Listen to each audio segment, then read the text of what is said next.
1 मे रोजी जनगणनेचा पहिला टप्पा सुरू होत असून 1 ते 15 मे दरम्यान सोलापुरातील नागरिकांना ऑनलाईन स्वयंगणना करता येणार आहे।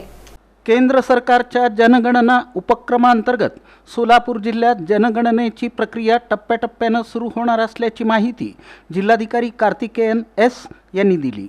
जिल्हाधिकाऱ्यांच्या माहितीनुसार दिनांक 1 मे पासून नागरिकांना स्वयंगणना करण्याची सुविधा उपलब्ध होणार आहे।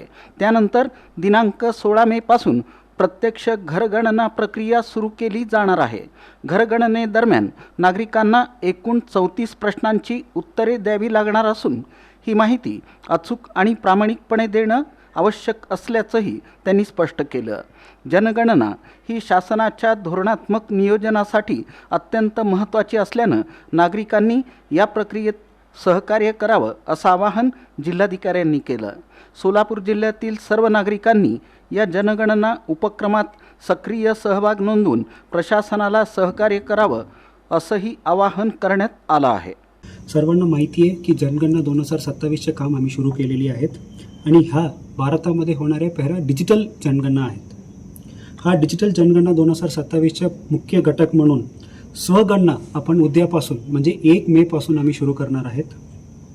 याच्यामध्ये सर्व नागरिकांनी घरी बसून त्यांच्या सोयीप्रमाणे माहिती भरता येईल। हा भरण्यासाठी sc.census.gov.in हा पोर्टलमध्ये गेला तर तिथे एक ऑप्शन होईल।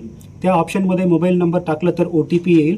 OTP टाकल्यानंतर तुमचा घराचा ॲड्रेस ना चुकता तुम्ही टाकून याच्यामध्ये तुम्ही तुमच्या माहिती भरू शकता। माहिती भरल्यानंतर तुम्हाला सेल्फ एन्युमरेशन ID म्हणजे SC ID उपलब्ध होईल। त्या SC ID कुठेतरी तुम्ही सर्वांनी नोंद करून ठेवावे। जेव्हा ते प्रगणक तुमच्याकडे येईल त्या माहिती त्या नंबर तुम्ही प्रगणककडे दिलं तर ते छाननी करून त्या माहिती तुम्ही भरलेल्या माहिती छाननी करून ते कन्फर्म करणार। आणि मी सर्व नागरिकांना मी आव्हान करतो की तुम्ही जास्तीत जास्त स्वगणनाचा तुम्ही वापर करावे आणि तुमचं माहिती तुम्ही भरावे। आणि याच्यामध्ये मला 2 विषय महत्त्वाचे सांगायचे। एक, हे जे माहिती तुम्ही भरलेली आहेत हे खूप गोपनीय पद्धतीने आम्ही ठेवणार आहोत। हे कोणत्याही डिपार्टमेंटला शेअर आम्ही करणार नाही। आणि दुसरं म्हणजे एक घरासाठी एक स्वगणना करणे सुद्धा अपेक्षित आहे। हे जे स्वगणना करण्याचा ऑप्शन आहे तो 1 मे पासून 15 मे पर्यंत हा सुविधा उपलब्ध होईल।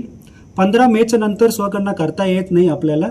त्यानंतर जे कोणी स्वगणना केलेले नाही, जे कोणी माहिती भरलेले नाही त्यांच्या माहिती आमच्या प्रगणक मार्फत करण्यात येईल।